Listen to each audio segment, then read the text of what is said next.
So I haven't done a mental health video in a while, and I figure it's about time to give it another go.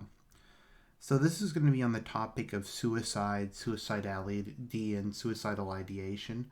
Now I know I've done videos on this topic in the past, but I sometimes will redo them just because I'll have different thoughts, different insights. I mean, people's opinions and people's perceptions change over time. So basically, I just want to cover what makes people suicidal, what kind of drives them to it.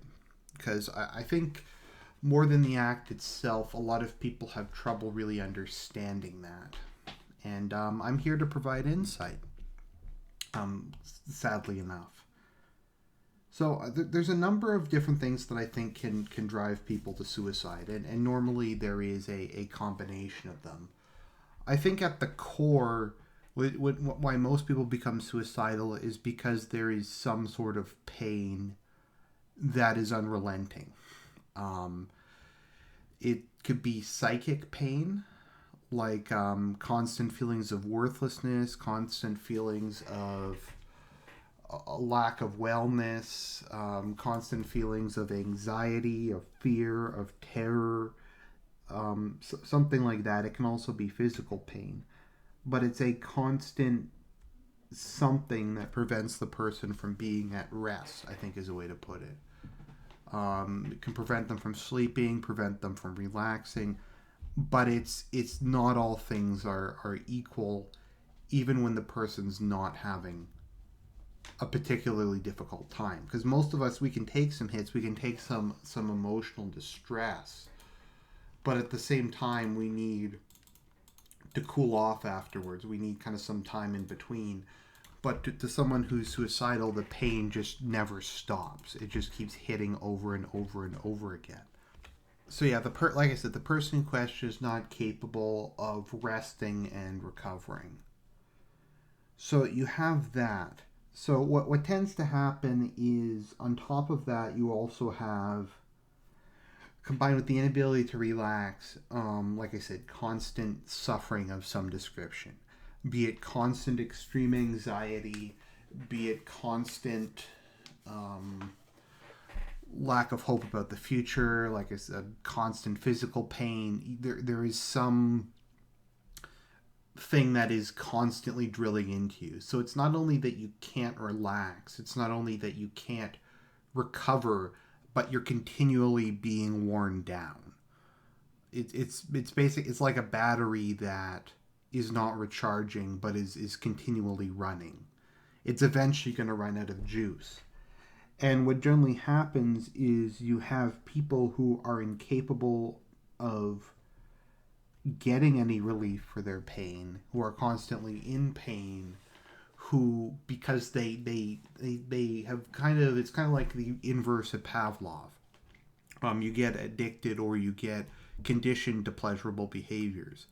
When there aren't pleasurable behaviors anymore, there aren't things that really take away it anymore, then the person starts to look to the kind of the ultimate escape from all their pain, because they feel they don't have any other options left. So in general, most people who kill themselves are people who have some sort of deep physical or psychic pain and have found no way to find relief for it, and have just reached the end of their will and endurance, their ability to deal with it. And on the road to there, a lot of people will find temporary relief through drugs or risky behavior or spending or something. And they'll use that until that stops working, and then they'll kind of come to that point.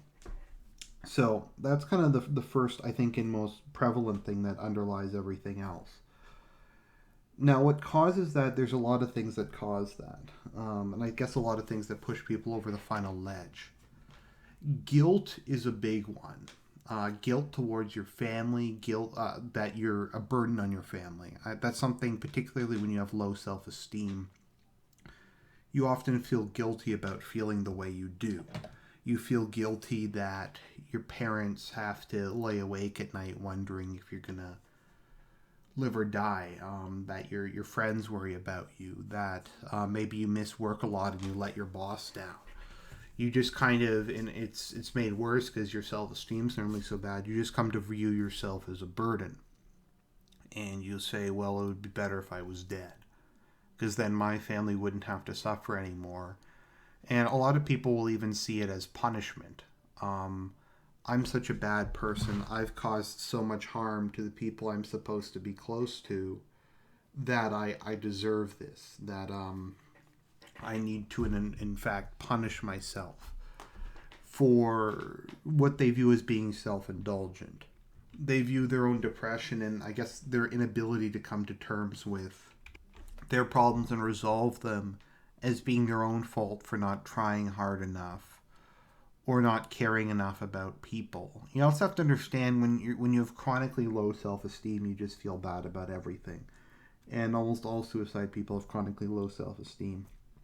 So there's the guilt aspect of that. There's the self-hatred aspect of it, where a lot of people who just seem extremely like they hate everything, most of them hate themselves the most of all. That's what I used to say when I was younger, before I was on medication. I hate everything in existence, but I hate myself more than everything else. And that's, I think, a very common attitude. You can't really love anything else if you don't love yourself. Well, I guess that's not entirely true, but the point being, there is normally deep self-hatred, and self-hatred is very difficult to deal with because it actively undermines your attempts to resolve it. So you're like, well, I need to get better, but I hate myself and I don't want to get better, or I believe that I can't get better because I'm worthless.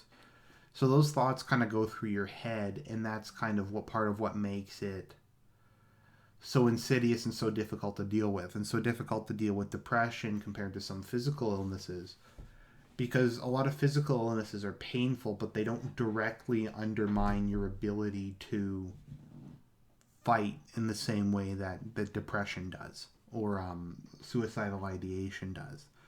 Severe mental illness is in some ways, I guess, worse. It's not as worse in terms of physical pain, although I don't think people understand that there is a lot of physical pain involved with mental illness. In particular, your nerve system can feel like it's on fire a lot of the time. That's why some drugs like Cymbalta have are also used for fibromyalgia and other diseases that involve nerve pain, because mental illness also causes it. In fact, people who are on bipolar but have bipolar and don't take medication, the bipolar shifts unmedicated will actually like start tearing your brain apart. So there is kind of a physical illness to it, but it's kind of worse in a sense because it directly undermines your free will.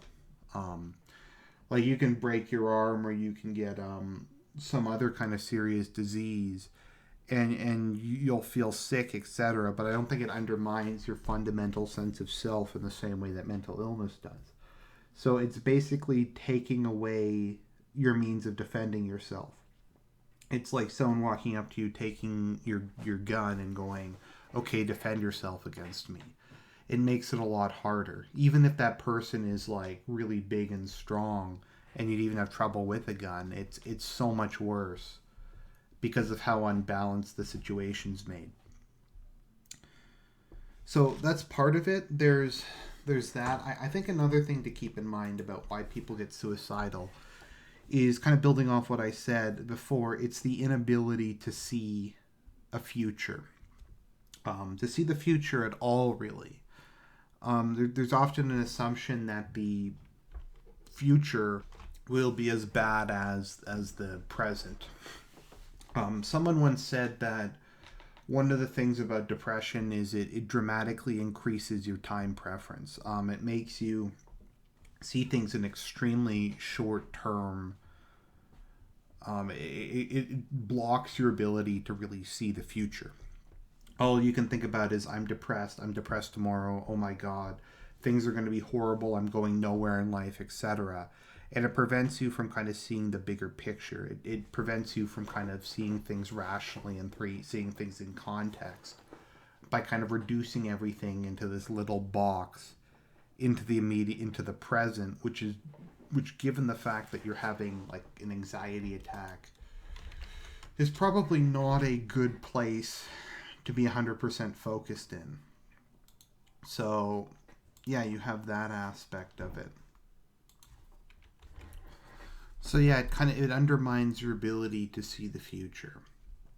So let's just kind of take it all together, and it kind of gives you the mindset and the outlook of someone who's come to that point that they want to end their own life. You have someone who's in a constant state of pain, who has no ability to feel relief from to find relief from that pain, who feels deeply guilty about their pain, and who views themselves lower than everybody else around them. So they feel guilty from that pain, and they feel that they're imposing their own suffering on others. And on top of that, you have someone who kind of by design has lost the will to try to improve themselves and the will to try to get out of the hole. And all this is compounded with an inability to see the future and being completely stuck in a present tense. So it's basically the person is in like a small metal cube which is on fire and burning them, and they don't see any obvious way out, and they're slowly suffocating to death. I think I described, to me, the best kind of description of what major depression feels like is being in a dark hole in the ground, being gnawed on by rats. I think is a really good picture for it. So that's kind of, I think, the mind frame, the attitude, and kind of what the collective psychological state is in that causes someone to become suicidal. So I hope you found that interesting, that uplifting topic, and I'll talk to you guys later.